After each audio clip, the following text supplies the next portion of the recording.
I'm going to press, right, we've got, let's see, it says it's recording. Let's see if it is or not. Hopefully it is. I believe Okay. it did. It said it on this side too. Yeah, fantastic. So Jesse, this is lovely to meet you. And Jesse, whereabouts are you in the world? Absolutely. So I live here in Clarksville, Tennessee, right here in the States. So we're mainland. Um, I've lived here approximately 15 years. Okay. But of course, I've lived in the States all my life. Never really been out of the country at all. Um, I guess if you count Canada, I've been out of the country, but other than that, no. Um, but yeah, I've worked in all types of different fields and stuff like that. I worked for, I think we spoke about this once before, but I worked for Walt Disney World for approximately 4 to 5 years. Cool. I worked in a lot of their landscaping. When I first began there, I was just a landscaper, gardener type of thing. Yeah. And then I had the opportunity about a year into it that we were on a team that allowed us to work in all different types of or spectrums of gardening, different types of growing methods, things like that. So Cool. I had the opportunity to get into their hydroponic, aquaponic program that they had there. We were growing, I mean, you name it, we were growing it there hydroponically. Right. And a lot of this was just experimental things. We did a lot of experimental projects there. That I was working with a lot of botanists there and a lot of horticulturalists there. And one of the aspects that we worked on the most was food production for the restaurants and things like that out there on property. Right. One of them being the microgreens and stuff like that, which is what I do now. The reason I got into, I basically was a farmer. I've been growing things all my life. But it wasn't until I moved or I got into Walt Disney that I was able to go into the hydroponics side of things and see how that was being done, which Right. blew my mind. The things that they were doing there were just outstanding. I just couldn't believe half the stuff that was growing from a hydroponic system. Can you give us some Um, examples? I mean, we went as far. I'm sorry. Go ahead. Can you give some examples of what they were growing? Sure, sure. So one of the major things we grew out there were a lot of water crescents, stuff like that, such as lettuce, broccoli, kale, spinach, those types of things. Your leafy greens, we grew a lot of those. Tomatoes, cucumbers. Um, we even went as far as growing out wheat and barley, and also some corn as well in a hydroponic setup, which Cool. was at that time was very, very elementary. Nobody was doing that at all.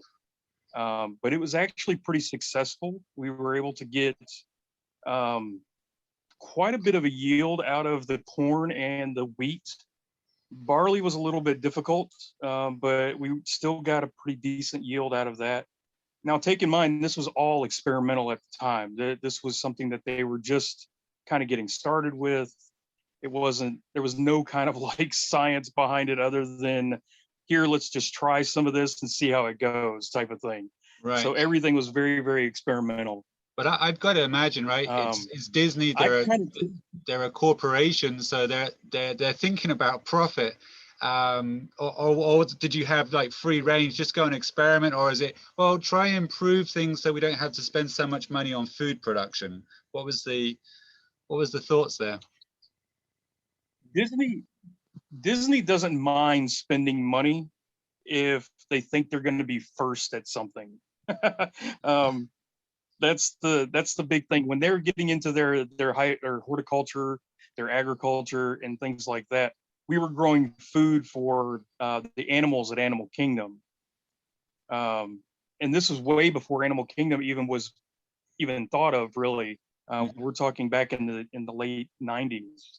So they were just kind of experimenting with getting a zoo put in over there and Animal Kingdom being set up, and I started growing food for them. But I had first started growing out, like I said, microgreens was a big thing for us there. That was kind of what my premise was on site, was I was growing microgreens for the 5-star restaurants and some of the Chevron restaurants that are out on property. So we were doing that hydroponically as well, which is what I do here. So, And you know, the benefit, if we just explain the benefits of hydroponics to, you know, people who aren't, you know, that familiar with hydroponics, overgrowing, you know, things in the soil, what are the major benefits? one of the major benefits for hydroponics is that you can control every aspect of it. You can control the environment, you can control the humidities, the temperatures, all of those different things. If it's something that you can put inside, something like a greenhouse effect, or a greenhouse type of atmosphere, or if you're out in the elements like we are, like I am here, it's a bit more difficult. But because of the climate that we're in, we're kind of like subject to, you know, growing during peak optimal growing times. Things in the spring, like early spring into probably early fall. That's kind of where we're at here, which I think most people in the States are going to be like that. But the benefits for hydroponics is that you can actually grow year round, versus just being able to grow in certain seasons. That's one of the big benefits that hydroponics has. Mm-hmm. It's also, in my opinion, the future of farming. And the reason I say that is because, especially here in the States, now I can only speak about the States. I can't really, you know, talk about other countries and things like that. I don't know what their infrastructure is like. I'm not sure what their climate is like or anything like that. Mm-hmm. But here, you have only a certain amount of time before you can get crops in and crops out. That's the big thing. So with the way that they've done things here in the States, we've pretty much destroyed all of our farmland, with chemicals, with fertilizers, with just the most horrendous things you can possibly think of, just because they had to get the yield out. So we kept putting more and more fertilizers in the ground. We kept putting more and more harsh chemicals in the ground, and all of those things are just ruining the soil. It's not until now that people are starting to think about that. They're putting in the biochar and putting back in compost and starting to do permaculture, which is huge. And those are the things that we need to be doing. And those are the things we should have been doing from a while ago. Sorry, that was my other phone. But yeah, those are the things that we should have been doing for years, and we just haven't been doing that. So hydroponics allows us to kind of step back a little bit, kind of look towards the future of farming, and quite possibly, you know, be the next step into, like, what I believe, with everything that farmers have gone through over the last, we'll just say 50 years, 60 years, mm-hmm. They're losing their farms left and right to big ag. That's what they do. The smaller farmer just can't survive anymore. They're not making enough profit. They're not making enough yield off their farms, off their lands.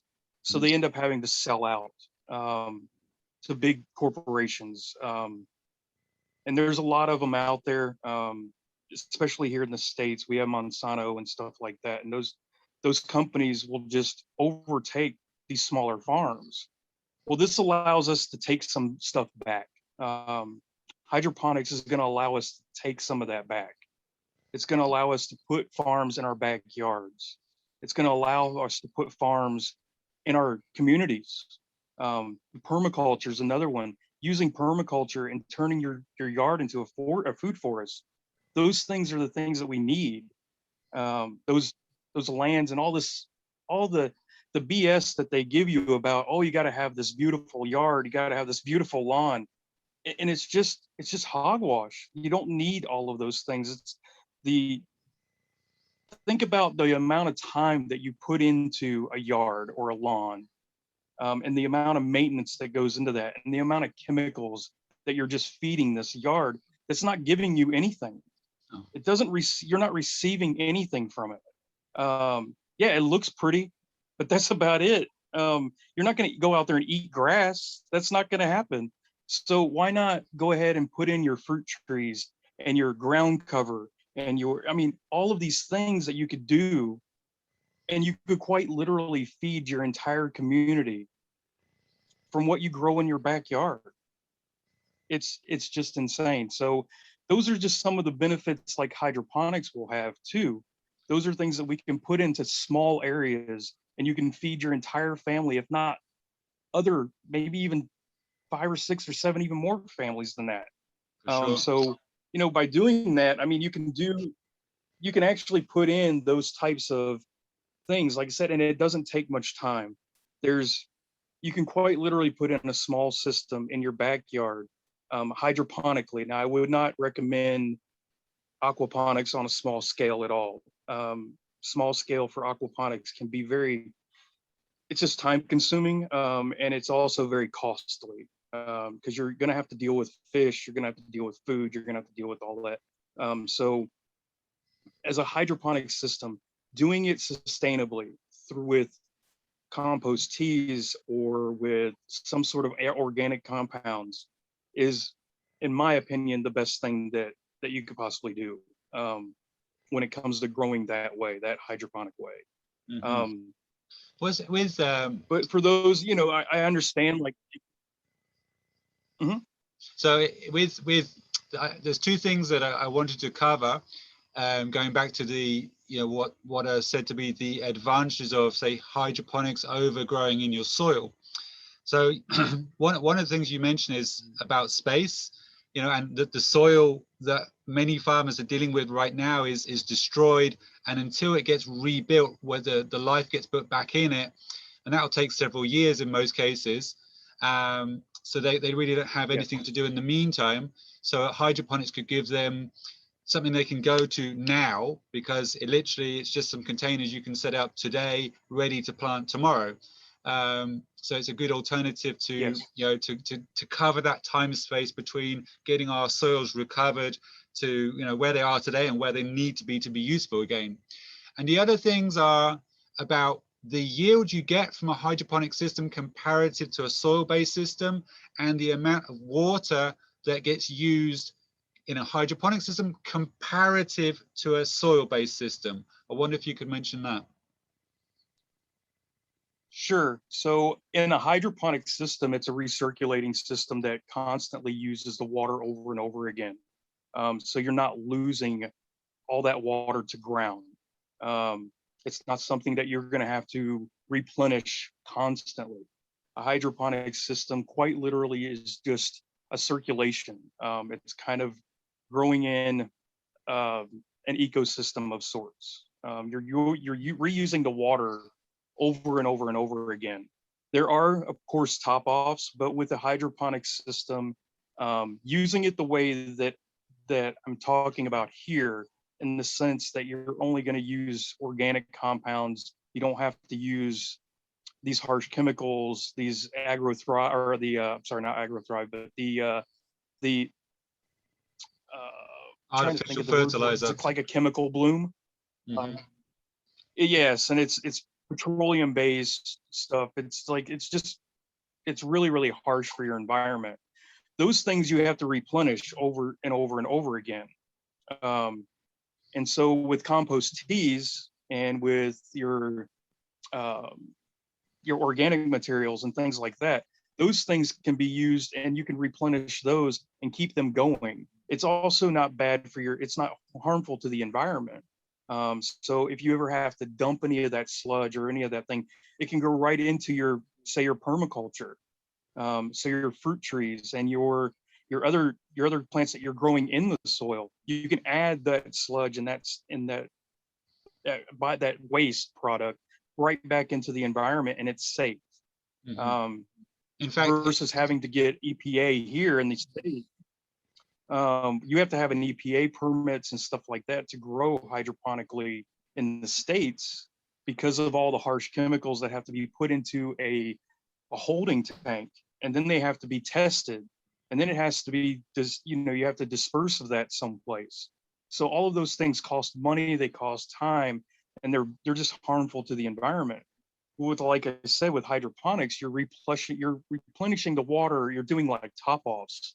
And those top offs could be, depending on the size of the system, could be very, very small to, we'll say, a few hundred gallons, or maybe 500 or 600 gallons, versus what you're gonna use and lose to groundwater using it in soil. And again, I'm not taking anything away from people that grow in soil. I think it's great, and if you can do so, great, that's good. But here, like I said, I watched a lot of things as I was growing up as a kid, and I saw like farms being taken away from people here in the States, and my grandfather being one of them. He lost his farm to big ag, and I always swore that wasn't going to be me. I wanted to do this, but I wanted to do it in a way that was sustainable, something that had zero waste. And that's what we're doing here. I mean, I own Tennessee Pure Growers, and that's what we do.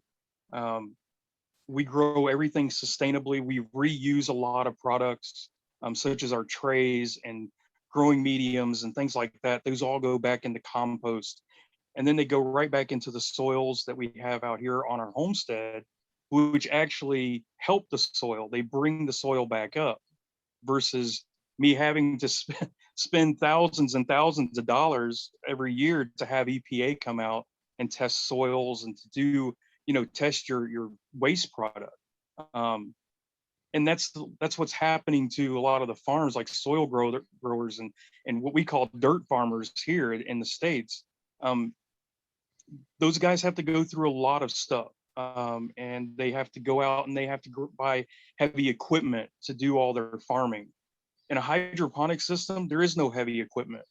There's virtually zero heavy equipment in the operation. Everything is done at waist high, so you're not bending over, you're not having to strain your back, you're not having to, dig around in a bunch of soil. You're not having to do any of those things. All this stuff can be done, at your height, at your level, at whatever you like, and you set up the system the way you want it. If it's just growing in, say, a DWC or like a deep water culture bed, those are so much easier than doing something like in a vertical grow, and not taking anything away from vertical growing either. That's great as well. And there's all types of different farming that's like this: aeroponics, aquaponics, hydroponics, bioponics. There's tons and tons of different ways to grow food nowadays, and people are finding more and more ways to do it. And like I said, I'm not an expert, and I was explaining this to you as sure, Russ, and I'm by no means an expert at this at all. I'm more of an academic than anything. I learned everything I did when I worked at Walt Disney, and through my grandfather, through my father. These were all things that we were just doing experiments with when I was a kid. And then as an adult, a young adult, when I worked for Walt Disney, I learned so much from them as well. So I just apply those practices in my own business, and, trying to share this with other people as well, to get them to start thinking a little bit out of the box, so to speak. You don't have to grow in soil. It's not necessary. You don't have to go out there and break your back to get some food, or to grow food. It's not necessary.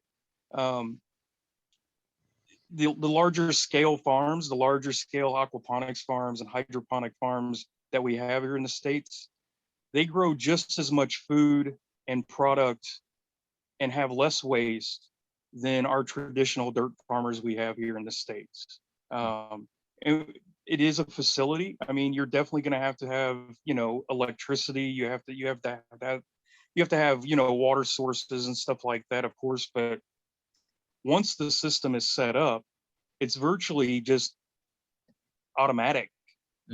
There's not much you have to do. You're testing your water for pH levels. Those are one of the things that you have to do. You're going to test your waters for nitrates and nitrites, just like you do with the soil. Those are all the things that the soil grower still does, but now we're doing it on a scale where we're using more. It's less amount of time, I would have to say. Like, it's just you're not going to be out there worrying about if your soil's going to be good enough this year. Sure. I've got a question. Did my soil, am I going to yield enough? So the question is, with, you know, for example, pH and nitrate testing. Now let's say you say that, you know, okay, you've got a range of pH you're going to be happy with, and it suddenly you got out of that range, or you've got a nitrate range, you're outside that range. How would you use compost teas? You know, what's the formula to then, you know, get things back in a range that you're there more comfortable with? Well, you're definitely going to have to test your compost. You're definitely going to have to test those teas as well for the nitrate levels that are in it. And then, of course, you're going to dilute those teas with the water. And there's a little bit of math involved with that, for sure. I mean, you're definitely going to have to get up to a level of wherever your plants, depending on what you're growing. Most plants like to be around the 6 mark, 6.5, especially if it's leafy greens. You know, if you're doing like tomatoes, or if you're doing squash, or if you're doing cucumbers, that type of thing, they love that, you know, 5.5 here in the States to 6 on your pH. And those things are something that you would have to test. If it's too high, if your pH is too high, you can always bring that down by adding and diluting that water even further, moving some of the system out. Those are all things you do with filters, like a biofilter. You can do those with scrubber filters and stuff like that. Swirl filters are another way you can do that. Those are all parts of the system that you would have to do. And everybody that I've known that's done this, they all do it in a different way.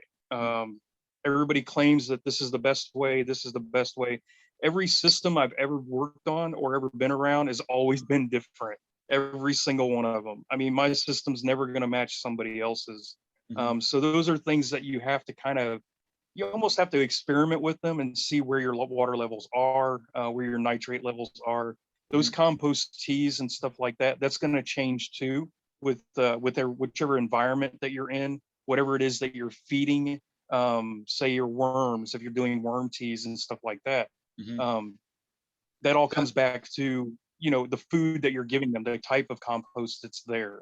Right. So I know for us, like there's a company here in the States that I use, because I cannot always make compost tea here on the homestead. I just don't have enough space.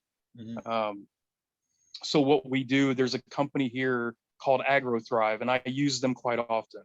AgroThrive is a big company here, but they only use organic material in their fertilizer, their type of compost that they're using.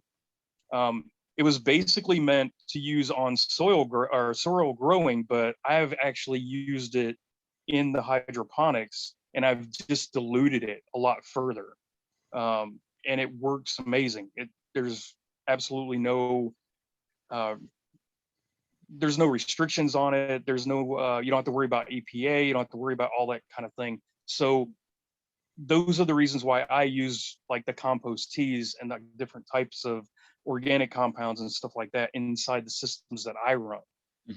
But again, you know, it's gonna come down to your area. Your geographic area might be different from ours.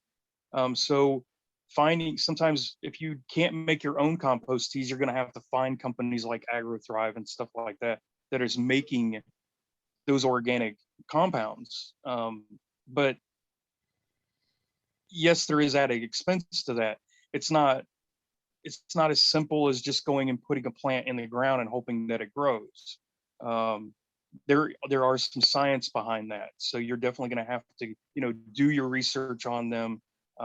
set up a system that works for you the best, whether that being vertical growing or DWC or Dutch bucket systems or whatever you would like to grow, whatever it is that's going to work best for you. If you're in a really small space, then I would say a Dutch bucket system works really well.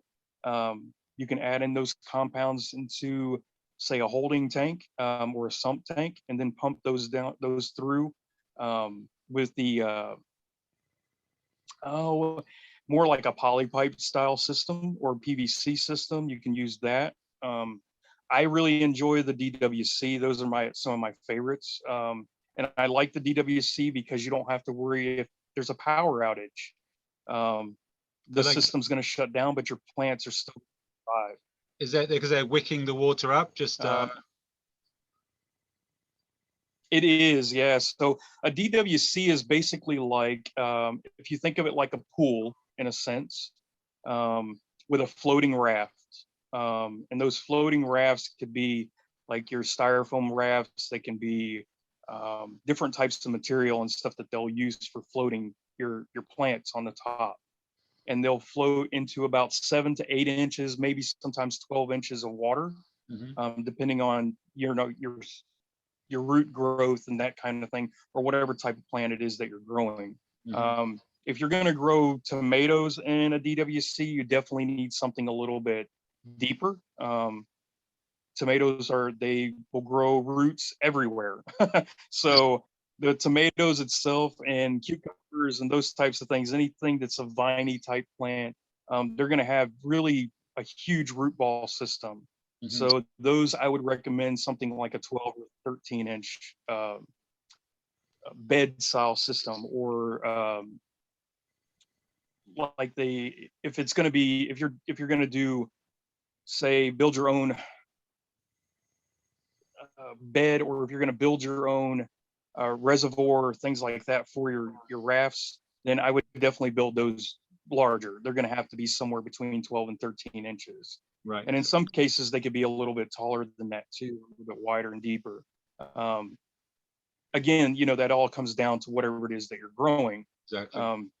If you're doing, say, lettuces, or if you're doing like leafy greens, those are going to have more shallow root systems. So you can actually do a lot with those. And you can grow a lot of lettuce and leafy greens in a hydroponics setup. And they do extremely well. The other ones, like if you're doing, like, say, wheat or corn, those particular setups I would actually do in a flood and drain system. And that flood and drain system is basically where you fill it up with medium. Some people will use pebbles or rock. They'll use crushed granite. There's also hydroton and stuff like that people can use, and that would be an ideal setup for corn or wheat or anything like that. It's not to say that other plants won't grow in it, because you can get tomatoes and cucumbers and even spinaches and stuff like that to grow in a system like that, a flood and drain type system. But keep in mind that those flood and drain systems are a lot more maintenance. You're definitely going to have to make sure that if you're using a bell siphon, or if you're using some type of siphon for it, that you're cleaning those siphons out on a regular basis. Any root systems that get inside that siphon can clog it, and that can cause a lot of nitrates and nitrites to spike, because now you're building up all of those systems in there, and it's not going anywhere. It's not going back into your sump tank. And at that point, those can be some of the negativity portions of hydroponics. There is maintenance involved. There's no doubt about it. But again, you're not out there having to spend $100,000 on a tractor either. You're not going to go out there and spend, thousands and thousands and thousands of dollars on all these different things that you need for your farm. It's a basic system, in the sense that, once you bought it, it's basically there, and it's going to work for you for years. Right. versus, a tractor that breaks down. Well, what happens when the tractor breaks down? Now you got to go get it fixed. That tractor's going to make you money, but it's not going to make you any money. It's not going to make you any profits, or it's not going to grow anything for you. If it's sitting in your tool shed or your barn and it's not doing anything. So now you have all those added expenses to it. I don't know too many small farmers that can go out and spend $100,000 on a tractor. You know, so, but you might be able to go out and spend a few $100 and set yourself up a hydroponic system. Right. So and you can still grow food the exact same way. And in some cases, even better. Right. I think they're a lot healthier, depending on what you're putting in there. And I'm not, like I said, everybody does it differently. There are people out there that would rather do hydroponics and want to use all these chemicals and get a huge growth and everything else. But in my situation, in my experiences, I've gotten more yield and better yields using organic material than I have ever using anything artificial or made in a lab somewhere. Yeah. That's what we have to figure out. I mean, Mother Nature's already got this. She's done this. She's been doing this for years and years and years. And then the human comes in and puts their aspect and their 2 cents in, and the next thing you know, now we're in trouble. That's true. We don't have to better Mother Nature. She knows what she's doing. We just have to mimic it. That's all we have to do. Observe. We have to work with nature and not against it. That's for sure. That's for sure. And so that's a big aspect that I think a lot of people forget. A lot of farmers think, oh, I got to get this yield out. And what can I do to get a bigger yield? Or what can I do to have more product or more crops or this? And then they get sold on the big agriculture and the big fertilizer companies. And next thing you know, that fertilizer is dumping into your next neighbor's field. And then that one's dumping into the other one. And not to mention that they're dumping right into your wastewater and into your groundwater that people are drinking. That's what really is like mind blowing to me, is why we do the things that we do sometimes. It's we had it so much better when we had it so much better when we didn't try to manipulate Mother Nature. If we just work with her, she's going to work for us. Yeah. So there's an expression I'm familiar with, which is short-term gain for long-term pain, and that's pretty much what we've been doing. But I think what you've explained to us today with the hydroponics is amazing. I thank you very, very much for your time today. I know you're a busy guy. You're a farmer. You're out there. You're doing what you need to do, and I think you're going to help a lot of people, give them the confidence to go and try it. Right? That's all we've got to do. Is it's not going big system today. Start small, figure it out. If it works, upgrade it. Right? Upscale. But start with something you can play with. That's your words, right? Play with it, have fun. But there's so many advantages. Yeah. Well, that's what I try to tell everybody. I mean, farming can be a lot of fun, and as soon as you make it look like it's work or it has to take a lot of work, it takes the fun right out of it. So I encourage people to just experiment with it, have fun with it. I mean, you might kill a few plants in the process, but at the same time, you're going to learn from those experiences, and you're going to do things a little bit differently than on the next time. So it's not necessary to live in that fear of like, oh, I've got to plant in the soil. I've got to plant in the soil, but I've got to build this soil up, and then I've got to, add all this water and all this, and I got to do these chemicals, and I got to do this, and it gets overwhelming at that point. And then, if you just keep it simple, those things are going to be a lot more enjoyable, growing plants and growing product and stuff like that. And there's no better feeling in the world than growing food for your family.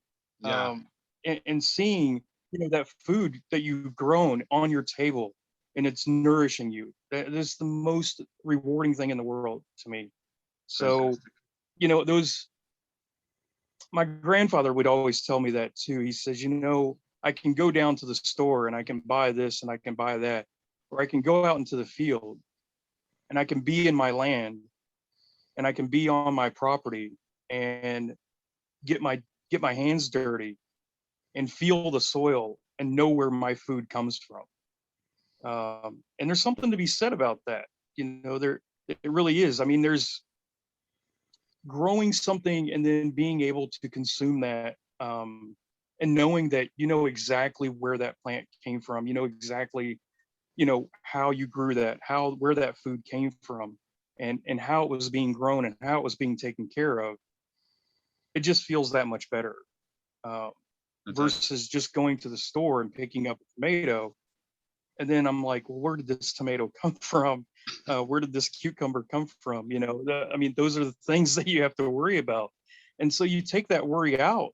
And I mean, wouldn't it be exciting just to go outside in your backyard and pick a banana or pick a cucumber or pick a tomato or grab a head of lettuce right out of your backyard and bring it into your kitchen and cook it or eat it and consume that? That would just, it's just amazing. And I think if more and more people, especially here in the States, if more and more people would do that, I think that it would be a better situation. I mean, we got to think, you know, a lot of the food that we get now is it crosses so many different borders. It crosses so many different states, you know, and we don't know how long it's been sitting on a truck. We don't know how long it's been sitting in a grocery store. We don't know how long when was the harvest? Was it last year? Was it this year? What did, you know, where did that seed come from? Where did that plant grow? Where did this grow? And then I guess, you know, people just don't want to think about it. They just go grab it, and then they think that, you know, there's no recourse on all that. But then we wonder why we get sick, and why we have these ailments the way we do. Those things can be remedied right in your backyard. Boom. A lot of those things can go away. Yeah. I Jesse? have a friend of mine. His name is Jim Gale, and he does permaculture, and he's been doing it for quite a while now. And he tells me all the time. We talk all the time about it, and he says that, you know, one of his last posts on Facebook was that you can pay the farmer now, or you can pay big pharma later. And I thought, well, it's pretty intelligent, you know, and having something to think about. And it's true. I mean, there is something out there that is going to, every plant that is in our environment and every element that we have, there's a plant that's a remedy for it. That was why they were put here. That's why I believe, like, we are stewards of the land, and we need to get back to that. Fantastic. Jesse, I'm gonna cut it because I'm on a free Zoom account. They only give us 40 minutes or so of free talk time. I understand. For sure. So thank you For so sure. much for your time. I'm gonna cut it before they No cut me off. problem. And I think we'll No see if problem. we can chat again in the future when we're doing the next summit. I said before, and Absolutely. I wish you a very good day's work ahead of you. And thank you so much for sharing your time and your knowledge today. You are an expert, believe me. Thank you so much. Thank you, Russ. I appreciate it. It was a pleasure being here. Thank you. All right, take care. Bye bye.